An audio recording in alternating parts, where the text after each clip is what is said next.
ఈ తీవ్రమైన వడగాల్పుల్లో పనికొచ్చే ఒక మంచి కూర అండి ఇది. ఏంటంటే పచ్చరటికాయ, మరి ఓన్లీ పచ్చరటికాయనండి, పచ్చెనగపప్పు.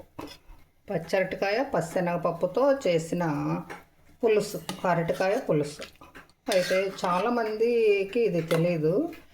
మీరందరూ కూడా ఈ సమ్మర్లో చేసుకుని తిని చూడండి, చూసి నాకు చెప్పండి ఈ కూర ఎలా ఉంది అన్నది. ఓకేనా ఫ్రెండ్స్, బాయ్ అండి.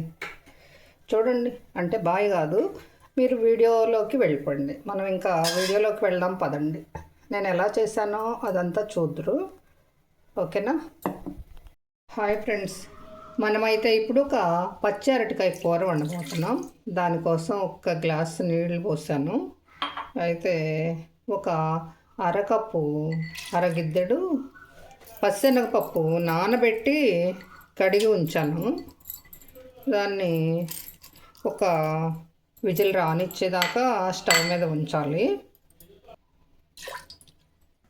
గ్లాసున్నర నీళ్ళు పోసాను. ఇంకా కుక్కర్ లాక్ చేసేయడం.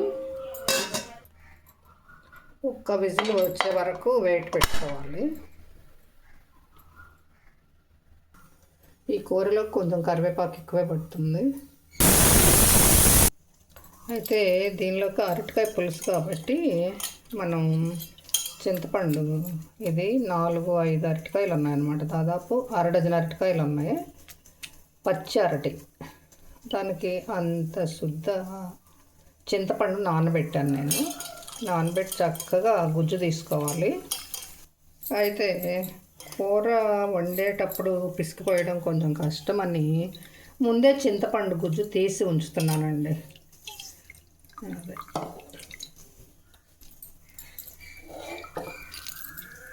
ఇంకా చింతపండు రసం పిండి ఉంచాం కదా, అంత అల్లం ముక్క కావాల్సింది.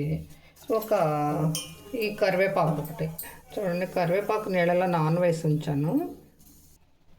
ఇంకా ఒక విజిల్ రానిచ్చి పచ్చెనగపప్పు వడేసి ఉంచానండి.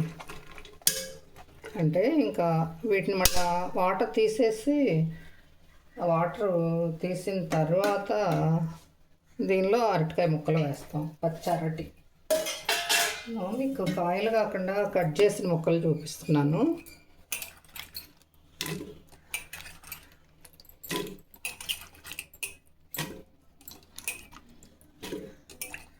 దీన్ని కూడా వెయిట్ పెట్టుకోకుండా, దానికైతే పచ్చెనగపప్పుకి అయితే వెయిట్ పెట్టాలి, దీనికైతే వెయిట్ పెట్టకుండా ముక్కలు వేసి చింతపండు పులుసు పోసి చక్కగా ఒక సిమ్లో కాసేపు స్టవ్ మీద ఉంచడం, అంతేనండి.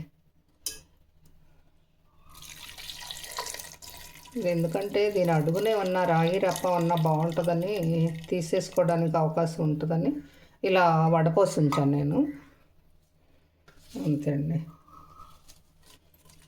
ఈ కరివేపాకు కూడా పూర్తిగా కరిగిపోయింది దీనిలో, మెత్తగా తినడానికి బాగుంటుంది. అయితే పచ్చిమిర్చి వేయలేదు నేను. అల్లం అయితే చాకుతో కట్ చేశాను, కొంచెం లావుగానే వచ్చింది, అయినా ఉడకటం కదా బాగానే ఉంటుంది అల్లం కూడా. ఇంకా దీనిలో ఇప్పుడు ఉప్పు, కారము, బెల్లము ఇష్టమైతే వేసుకోవచ్చు, లేకపోతే లేదు. నేనైతే బెల్లం వేయాల్సిందే. అదిగోండి బెల్లం ముక్కలు, చిన్నదేం కాదు, కొంచెం ఎక్కువ వేసినట్టు. ఉప్పు కారం కొంచెం బాగానే పడుతుందండి దీనికి.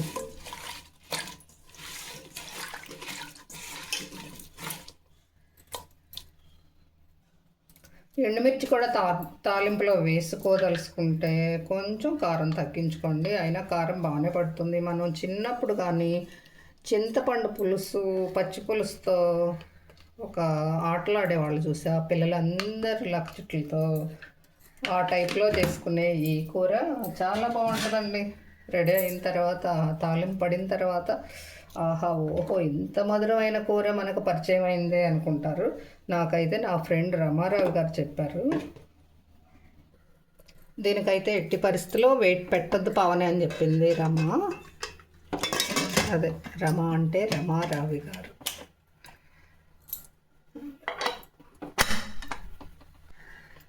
కానీ అలవాట్లో పొరపాటు, పని అనేది మిషన్లాగా చేయటం అలవాటు అయిపోయి వెయిట్ పెట్టేశాను, తీసేసాను. అదే లక్ష్మి చెప్తుంటుందిగా మతి మరుపుకి అంబాసిడర్ అక్క మీరు అని. పని చేస్తూ కూడా నేను దాన్ని దగ్గరకు తీసుకోలేకపోతున్నా.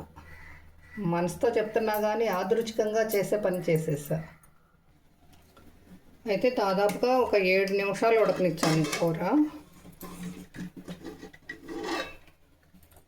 వెయిట్ లేకుండా అయిపోయింది. ఇంకా దీన్ని తాలింపు చేసుకోవడం.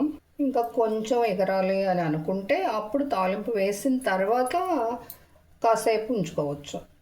ఇంకా మనం ఇప్పుడు తాలింపుకు సిద్ధం చేస్తున్నాం.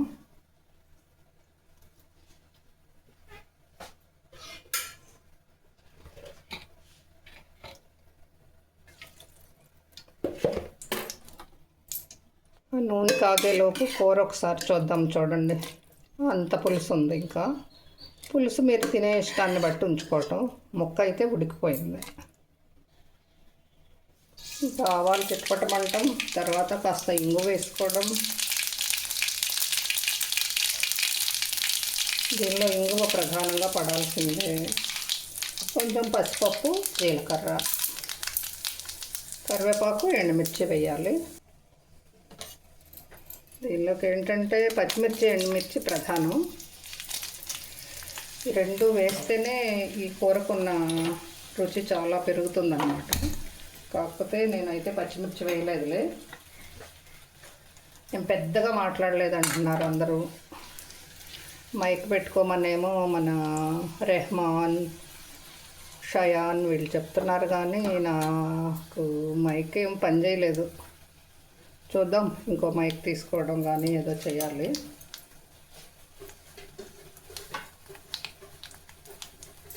ఈరోజైతే గొంతు పెద్దగా పెంచి మాట్లాడుతున్నాను అనుకుంటున్నాను నేనైతే.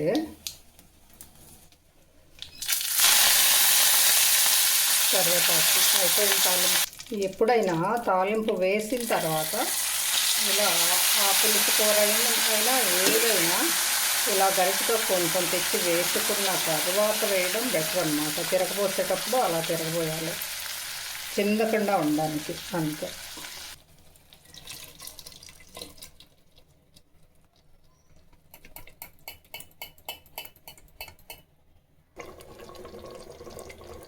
కానీ ఈ కూర మీకు ఎంత మాత్రం పులుసు కావాలో అంతే ఉంచుకోండి.